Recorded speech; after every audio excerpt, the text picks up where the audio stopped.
السلام عليكم ورحمة الله وبركاته. أصحابتك وحرن جنال كمركل السود وواضح أدي هذا أمهات سنتين ما أنت وثلاثة وأنا شني لبعتك بشكوبة وانا نوفمبر سنة كلبا كون يشني لبعتك مقال كان محربا إن ندي كل وذاقه متكم إذا شنتي قف الصومالي ذا هيد دنبجي كيسكي فيلنا وفيجر العتي مسقما سقا هيد لجوها ليه هرانتي بشي جون سنة كلبا كون يأفري لبعتك أو قفكي وجود بيجي أي شلي لحكومي هذا بقى إمسا سنة ayaa lagu xukumay dacwadoogayaashu imise sana ayay dalbanayeen qareenkiisu imise sana ayuu dalbanayay isaguna muxuu ka horyeeri maxkamadda sidoo kalena garsooruhu markii ay xukumaysay maxay tiri arrimahaasi oo ayaan idinla wadaagaya sidoo kalena qofkii 78aad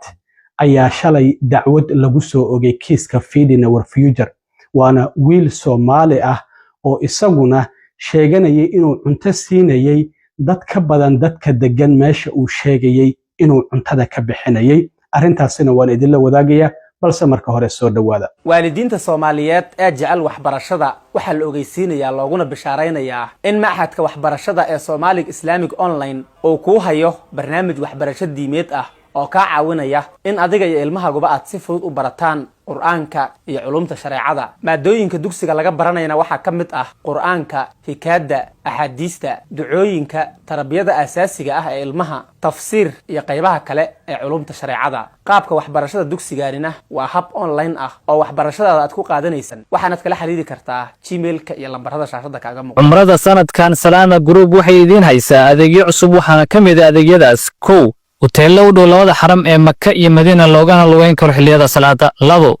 gaadiid ku soo booqan doonto goobaha muqaddaska ah ee lagu xusayo taariikhda Islaamka. 3 baridda qaabka loo guto acmaasha umrada. 4 umreynta waalidka ama walaalka oo geeriyooday ma aan awoodin. 5 haddii aad tahay qof qaba baahi khaas ah xagga caafimaadka waxaan ka caawin doonaa gudashada acmaasha. Haddaba ku soo dhawow qiimo jaban oo ku raali gelin doona. Faafahintaas dheer fadlan waa WhatsApp number eber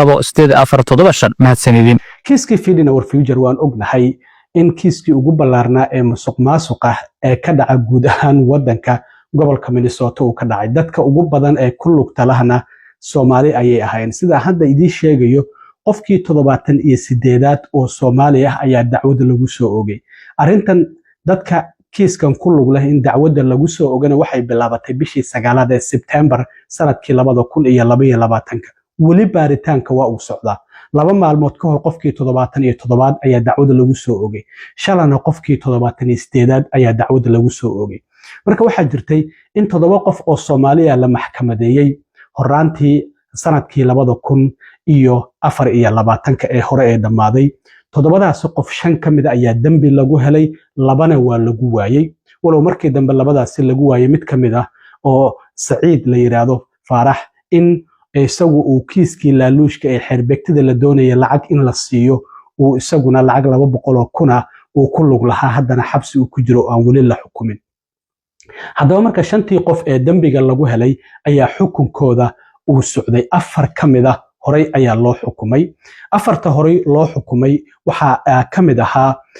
Maxamed Ismaaciil oo isagu ku eedeysnaa 4 dambi oo 3 kamid lagu helay qofkii ugu horeeyay ee la xukumo ayuu ahaa bishii October ee 15 sanadkii 2024 ayaa lagu xukumay 12 sano oo xabsi ah waxa sidoo kale soo raacay Muqtaar Shariif oo isaguna 6 dambi ku eedeysnaa oo 4 lagu helay oo 210 bilood oo 17 sano oo xabsi ah iyo bar waliba lagu xukumay bishii January 24 sanadkan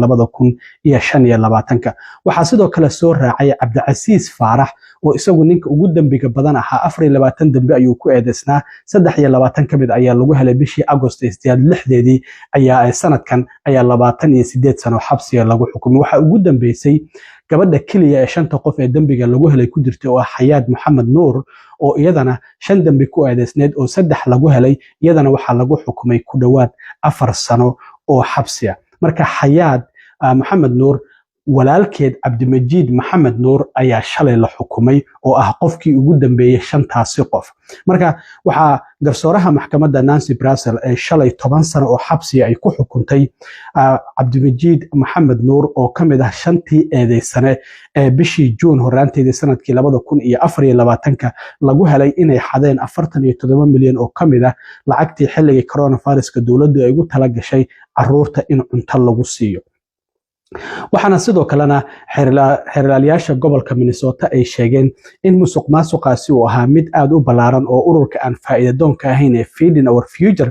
oo ahaa musuqmaasuqii ugu ballaarnaa oo ay sameeyaan oo malaayiin dollar oo lacagta canshuur bixiyaasha ah lagu xaday.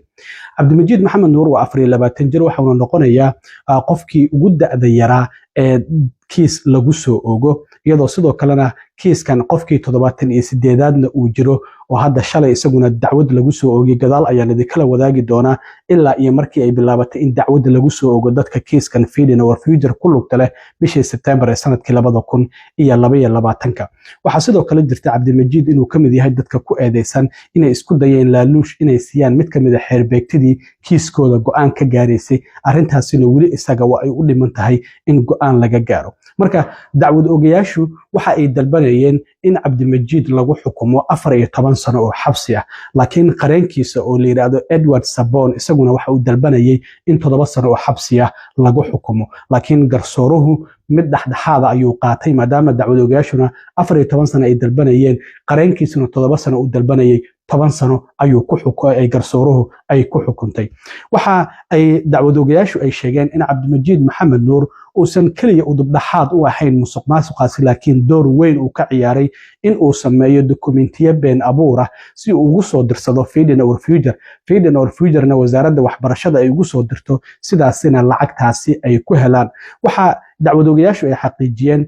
cabdimajiid maxamed nuur ma uusan ka qayb qaadan musuqmaasuqan oo kaliya laakiin maalin kasta ayuu ka qayb qaadanayay si musuqmaasuqaasi loo sameeyo. dacwad ogayaashu waxay sidoo kale sheegeen in walaashii oo iyadana ku dhawaad 4 sano lagu xukumay bishii 8aad dhamaadkeedii ee sanadkan in uu shaqaaleysiiyay si ay uga caawiso in dokumentiyadaasi been abuurka ah ay samayso. walaashii oo 28 jirana ku dhawaad 4 sano ayaa bishii 8aad dhamaadkeedii lagu xukumay 26keedii.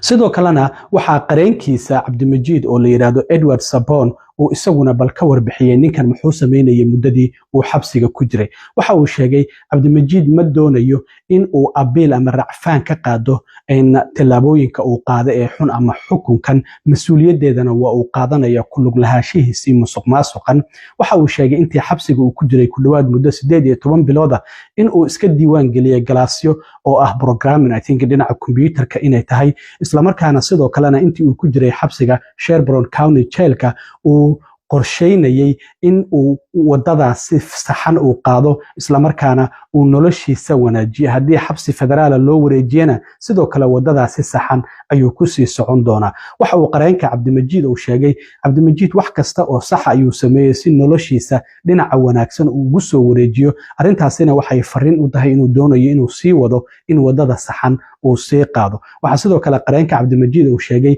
in qofkan uu u doodayo uu dagaalkii sukay ee Soomaaliya ka soo cararay isagoo 4 sano jira isla markaana faqiirtinimo ee hooyadii ku soo korisay isaga iyo 7 walaalo ah oo la dhalatay aabihiina waxa uu dib ula midoobay isagoo 14 sano jir ah. waxa uu sidoo kale sheegay in qareenka uu sheegay in cabdimajiid uu ciidamada Mareykanka uu ku biiray isagoo 17 jir ah waxa uuna ka mid ahaa cutub in loogu talagalay in markii coronaviruska uu dilaacay in ay dadka caawiyaan maalmihii u horeeyay intay musuqmaasuqan uusan ku lug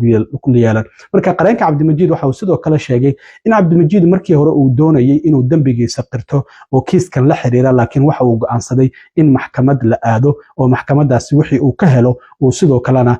ay noqoto laakiin maxkamadii ayuu tagay dambigiina waa lagu helay waana tan hadda la xukumay. waxa uu sidoo kale cabdimajiid garsooraha uu ka hor sheegay uu ka hor qirtay waxa uu yiri garsoore hortaada ayaan taaganahay iyadoo qalbigayga ay ka buuxdo shallayto. cabdimajiid waxa uu garsoore Nancy Brassel uu u sheegay, waxa uu yidhi ma bedeli karo waxyaabihii aan horay u soo sameeyey, dibna uma soo celin karo. waxa uu sheegay in sidoo kale uu ka shallaynayo dhibaatadii uu isagu sababay, waxaana uu sheegay in hadda uu doonayo in waddo wanaagsan ama dooq wanaagsan uu yeesho. waxa uu sheegay inuu qaadanayo dhammaanba mas-uuliyadda tillaabooyinkii xumaa uu isagu sameeyey. marka garsooruhu laakiin arrintaasi ma aysan ka dhagaysanin oo waxa ay tiri marka dadku ay arkeen dhibaato oo ay ku carareen inay caawiyaan, minaa xilligii coronaviruska dhibaato ayaa dhacdo, qof waliba waxa uu doonayay inuu gacan ka geysto sidii dhibaatadan looga bixi lahaa. marka waxay tiri dadku dhibaatadaasi ayay arkeen, waxayna u carareen inay caawiyaan, laakiin adigu lacag ayaad aragtay, lacagtii ayaadna u carartay in aad xaddo. sidaas darteed waxay tiri marka la eego xilligii coronaviruska halka la joogay iyo adigu waxa aad samaysay wax caqli gal ah ma ahan. markii ay xukunka ku ridaysay marka waxa ay tiri waxyaabihii wanaagsanaa uu hore u soo sameeyey sida in ciidamada militariga uu qayb ka noqday iyo sidoo kale inuu nin dhallinyaro yahay, arrintaasi waxay tiri mid aan aqbalaya ma ahan. sidaas darteedna waxa ay ku xukuntay muddo 10 sano ah oo xabsi ah. waxaa sidoo kale garsooruhu amar ay ku bixisay inuu dowladda dib ugu soo celiyo lacag dhan $47,920 iyo weliba $554 inuu dowladda uu dib ugu soo celiyo. marka qofkii shanaad ayuu noqonayaa oo dadkii dambiga lagu helay Soomaalida shantooduba Soomaali ayay ahaayeen horaantii bishii June ee sanadkii 2024 hadda shantoodiiba waa la xukumay. marka haweeneydii madaxda ka ahayd kiiska Feeding Our Future ay sidoo kalena Amy Back iyo Salim Saciid oo milkiilayaasha maqaayadda Safari kamid ahaa, iyaguna hadda waa xukun sugayaal maadaama dambiyadii lagu soo eedeeyay iyagana lagu helay bishii March bartamaheedii. waxaa sidoo kale jirta in qofkii 78aad oo kiiskan Feeding Our Future ku lug leh dacwadda lagu soo oogay. saacado kadib markii la xukumay, cabdimajiid ayaa qofkii ugu dambeeyay ee dacwadan lagu soo ogo waxa uu ka mid ahaa oo maxkamad ka soo hormuuqday St Paul, wiil la yiraahdo Cabdirashiid Biixi Dool oo Pelican Rapids Minnesota ka soo jeeda. waxaana lagu eedeynaya Cabdicasiis oo 36 jir ah in cuntooyin been abuur ah uu sheegayay inuu bixinayay Moorwood iyo sidoo kale Pelican Rapids uu ka bixinayay. waxaa sidoo kale ninkan la yiraahdo Cabdirashiid Biixi Dool hadda lagu eedeynaya in isagana uu qaatay oo xaday lacag gaaraysa $1.1 milyan intii u dhaxaysay bishii March ee sanadkii 2021 ilaa iyo horaantii sanadkii 2022. waxaana sidoo kale in hadda uu noqday qofkii 78aad ee kiiskan Feeding Our Future lagu soo ogo. Cabdirashiid Biixi Dool waxa uu sheeganayay in 40,000 oo caruur ah uu quudinayo toddobaad kasta, isla markaana uu bixinayay ilaa iyo 6,000 oo cunto oo kala duwan 7 maalmood toddobaad kasta. marka arrintaasina waxa la leeyahay halka cuntada uu ku bixinayay dadka ku nool ayaaba ka yar dadka uu sheegayay inuu cunto siinayo 2 mar ayay weliba arrintaasi ka badan yihiin. marka waa qofkii ugu dambeeyay hadda oo isaguna Soomaali ah oo weliba 78aad oo dacwad la xiriirta kiiskii Feeding Our Future lagu soo ogo. welina baaritaanku waa socdaa, marka ilaa iyo 100 qof miyay gaari doonaan ku dhawaad. weli waxay leeyihiin dacwad ogayaasha baaritaankeena waxa waaye faanoole fari kama qodno oo waan sii wadnaa. marka arrimahaasi ayaan rabay inaan idila socodsiiyo. aad iyo aad u mahadsantiin asxaabta. intaan mar kale kulmi doono waa saaxiibkiin Cilmi Waaro idinla sidaa iyo nabadgelyo.